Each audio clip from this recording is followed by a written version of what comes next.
This whole controversy involving GameStop and Reddit and Robinhood has actually created a bipartisan animus against Wall Street shenanigans. And it raises the rather strange possibility of a kind of alliance between the left and the right against the establishment, a sort of populist uprising against a corrupt, entrenched establishment, not just a financial establishment, but a political establishment. So here's Bernie Sanders tweeting out, "The business model of Wall Street is fraud. The business model is fraud. Wall Street is based on fraud." That's on the one end. Now let's hear the establishment reply to that, which sounds something like this. Our institutions in America are working just fine, Dinesh. Our election system is basically fine with a few things that we might need to iron out. And our legal system is really fine. It's the best system in the world. And, yes, there might be an occasional abuse, but of course, it's the best we got. And Wall Street is, these are very industrious people, and they work extremely hard, and they got very good educations. They really deserve the wealth that they create because of all the stuff they produce.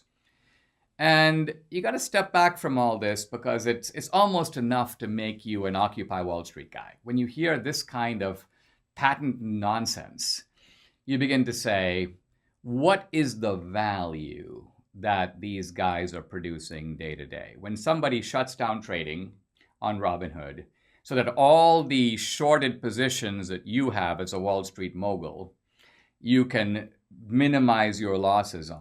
You were going to lose billions, now you're going to lose very little. You're essentially making the market do your bidding. This is not free markets, folks. This is actually the abuse of the free market. It's in fact exactly what the socialists are accused of doing. And I think if we turned over the market to them, they would make it much worse because that's what they would do.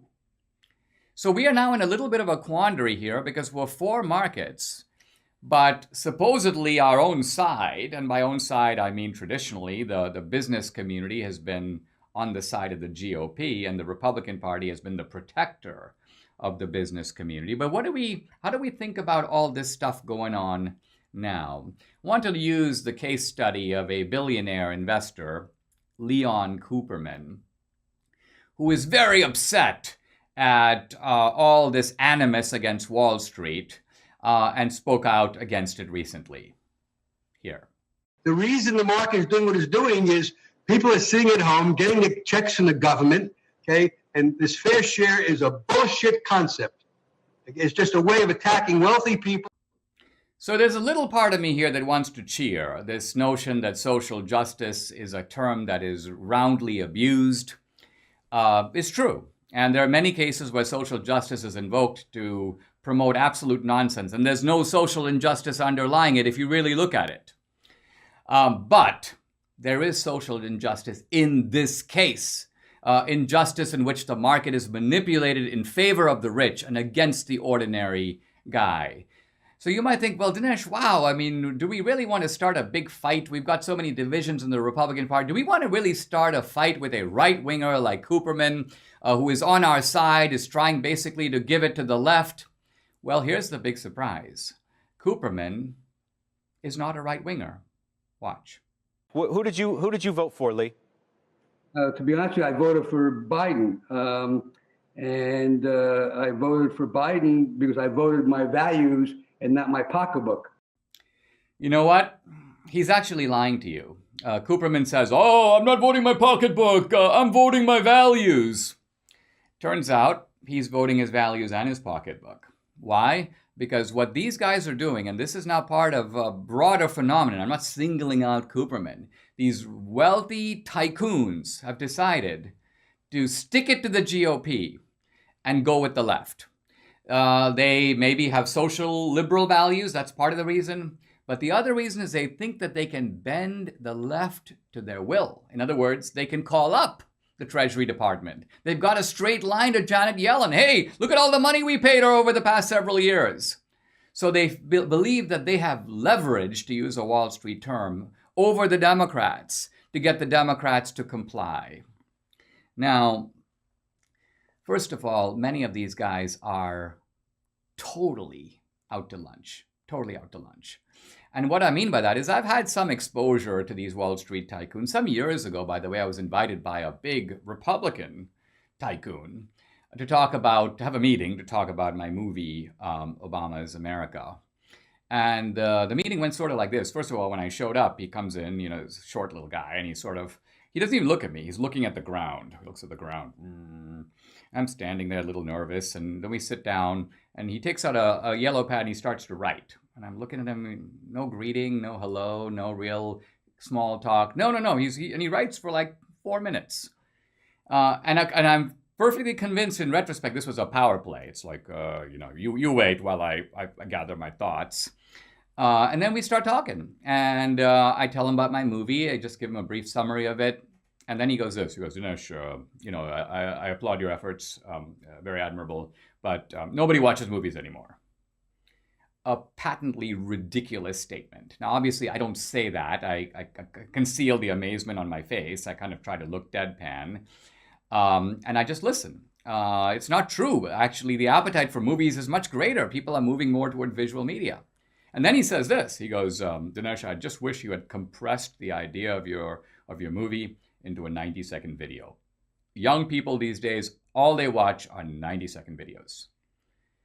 And I'm like, sir, I actually do make 90-second videos, and they're called trailers. They're aimed at directing people to go watch the movie.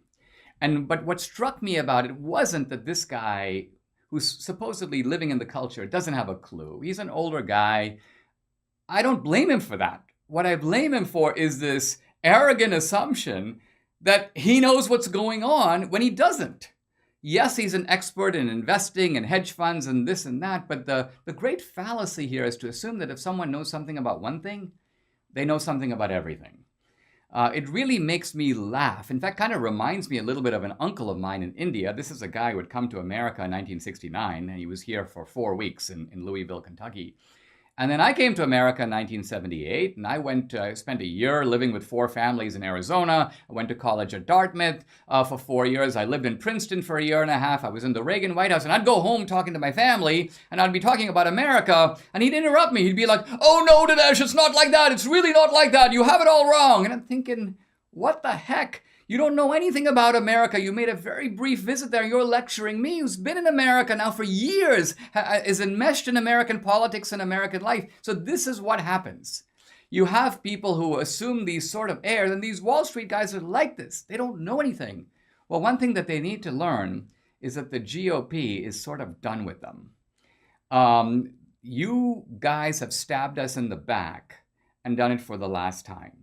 And you can't count on us anymore because we stuck by you. In fact, we were kind of your protectors for decades. And there may be a few guys like Paul Ryan who will rush to your defense, but Paul Ryan doesn't have any political weight anymore. But the GOP base does. Republicans do. And so now you're on your own with a class of people that wants to destroy you, knows how to destroy you, and is completely unscrupulous. They're even more unscrupulous than you are, if you can figure that out. And you're defenseless against them, and they will come and they will Antifa style burn down politically, economically, your wealth, and destroy your respectability. And then you will turn to us, and you will be a little surprised to find us chuckling on the sidelines. This is not because we've betrayed you, but because you've betrayed us. We owe you nothing, and you can expect from us going forward nothing. The GOP is no longer the party of the rich. We're the party of the middle class and the working class. And as for you, tycoons who want to rig the market, good luck. You're on your own.